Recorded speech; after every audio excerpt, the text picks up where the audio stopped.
Samping saya sudah ada Pak Nicholas atau yang biasa kita sebut Pak Niko. Beliau adalah founder dari BLN Bahana Lintas Nusantara. Langsung saja kita sapa beliaunya. Pak Niko, apa kabar?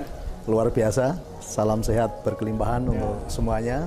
Amin. Ciri khas dari Pak Niko selalu optimis begitu, dari salam sehat berkelimpahan. Karena ucapan itu adalah doa, maka kita juga selalu harus optimis terhadap diri kita. Betul begitu ya? Nah, Pak Niko, kita mau ngobrol sedikit ini tentang BLN. Ya. Jadi BLN kalau boleh tahu sudah berapa lama, Pak? Ya, kita secara yuridis formalnya itu berdiri tahun 2006. 2006. Ya, tetapi kita baru mulai berkoperasi itu tahun 2008. 2008. Ya. Jadi kalau perjalanan kami sekarang ini berarti udah 15 tahun ya. 15 tahun 15 ini tahun ya. ya. Betul. Oke. Masuk tahun yang ke-15 ini.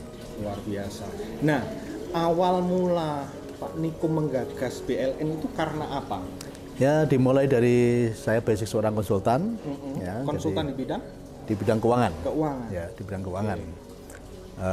Sebagai seorang konsultan, kerinduan dalam hati saya itu hanya satu, Mas Firto, yaitu bagaimana bisa memberi jawaban atas permasalahan banyak orang yang tiba datang kepada saya. Kemudian dari pengalaman sebagai seorang konsultan, ya, masalah manusia itu kalau dibagi ada 8 sektor. Dari 8 itu kita ambil 2 terbesar. Jadi rata-rata yang orang datang konsultasi dengan saya, nomor 1 permasalahan yang paling besar adalah masalah keuangan. Ya. Kemudian nomor 2, ya, setelah keuangan, nomor 2 adalah masalah asmara atau rumah tangga. Nah, ini yang mendominasi permasalahan banyak orang. Nah, sekarang ini saya baru fokus membenahi permasalahan banyak orang di bidang keuangan. Walaupun nanti imbasnya ya semua, keluarga juga dibenahi, kesehatan juga ada imbasnya. Karena ekonomi itu memang pengaruhnya masuk ke ya, banyak hal ya. Ke banyak hal, walaupun secara tidak langsung ya, tapi nanti imbasnya akan ke sana. Karena begitu keuangan sudah beres, mereka bahagia, ya bahagia kayaknya imbasnya apa? Rumah tangga menjadi baik, ya menjadi sehat kan gitu. Jadi itulah efeknya itu banyak sekali dan itu. Nah, dari awal Pak Niko merintis koperasi ini, apakah langsung sebesar ini atau jatuh bangun dan sebagainya? Tentunya tidak ya, tentunya berproses. Gagalnya juga sering, tetapi saya selalu memanai bahwa kegagalan itu bukan lawan dari sukses. Saya selalu memanai bahwa kegagalan itu teman seperjalanan menuju sukses. Ya, jadi kami sering gagal, tetapi kami tidak berhenti. Ya, kami terus melakukan inovasi, kami belajar dari kegagalan masa lalu kan itu kan. Nah, kegagalan itulah yang membuat kami menjadi sekarang ini. Karena kami tadi ya, selalu menganggap bahwa kegagalan bukan lawan dari sukses. Kegagalan adalah teman seperjalanan menuju sukses. Oke. Ya. Pertanyaan yang menggelitik saya ini Pak Niko, kenapa Pak Niko memilih menjadi konsultan keuangan? Ya. Kenapa uang? Nah, ya. Gitu. Mungkin itu kerinduan saya tadi ya, bagaimana memberi jawaban tadi. Dan saya melihat bahwa uang ini penting sekali di dalam aspek kehidupan banyak orang. Dulu banyak orang ngomong bahwa uang bukan segala-galanya. Tapi ingat bahwa segala sesuatu butuh uang kan itu. Ya, ibadah pun butuh uang. Ya, kita mau jalan-jalan juga butuh uang. Kita mau membantu orang lain juga butuh uang kan gitu. Tapi seringkali banyak orang mengecilkan arti uang. Makanya inilah yang menjadi sumber masalah karena banyak orang menganggap uang itu sesuatu yang tidak baik.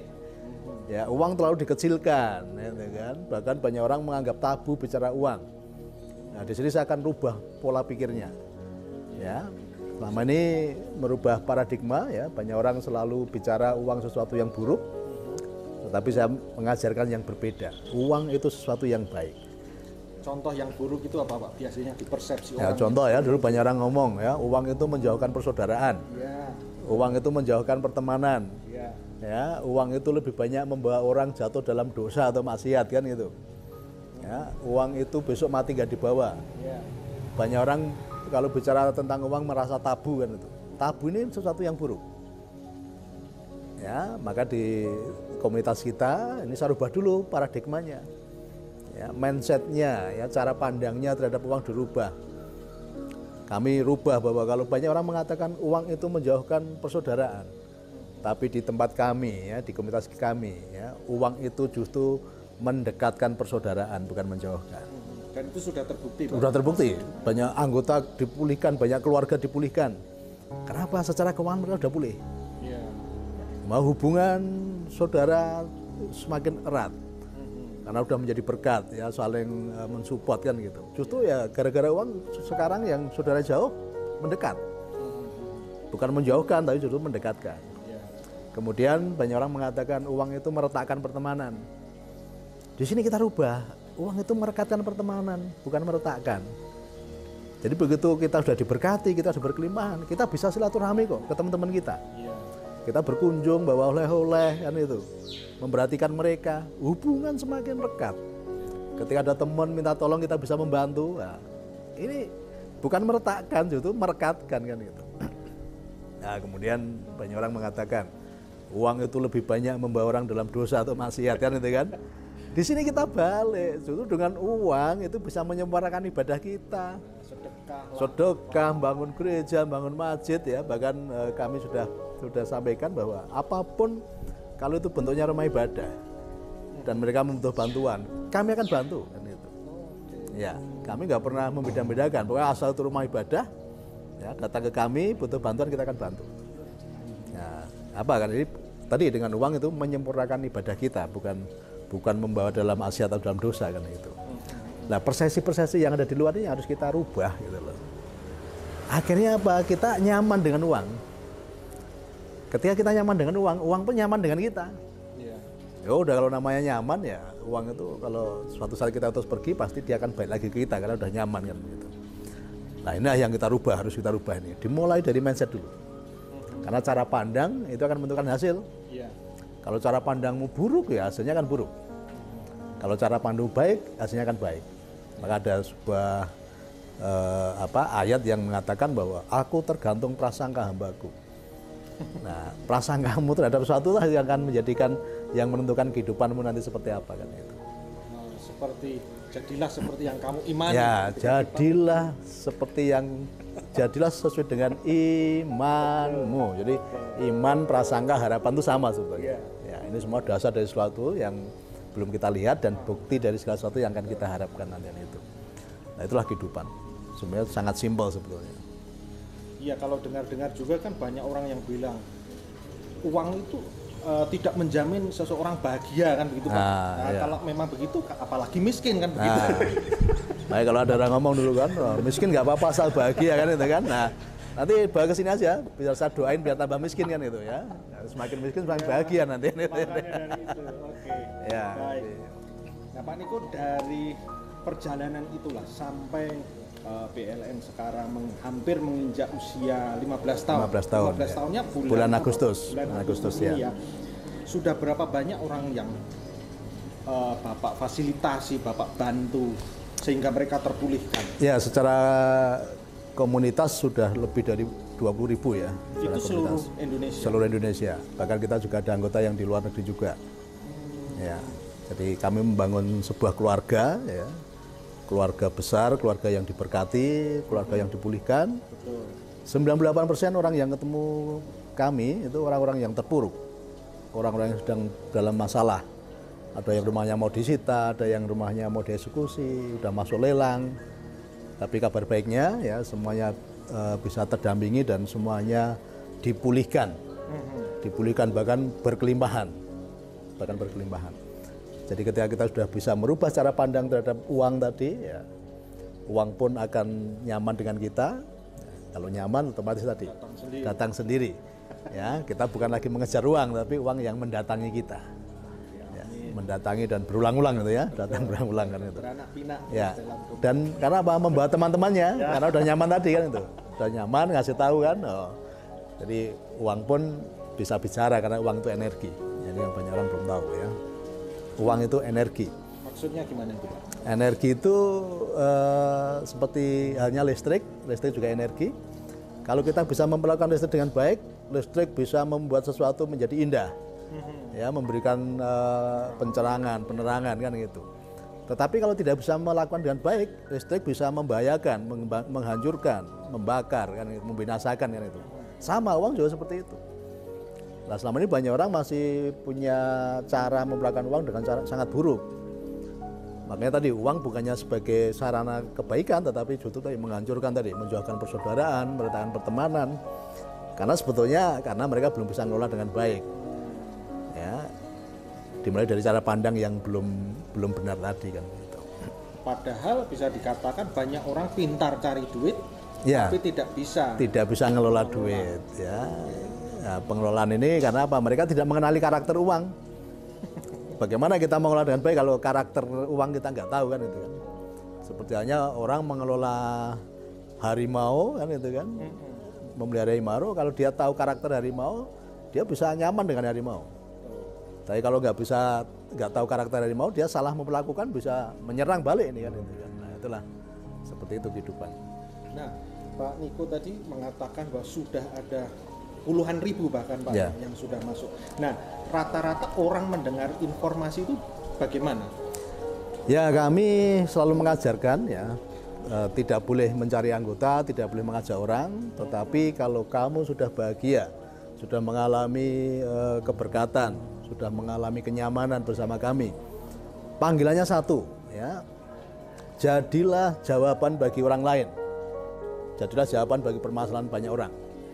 Jadi ketika Anda sudah merasakan pendampingan dari kami, ya Anda tinggal lihat tetanggamu, saudaramu yang masih perlu ditolong, ya, yang masih perlu bantuan, yang masih mengalami keterpurukan, ya, ayo kenalkan kepada kami akan dampingi.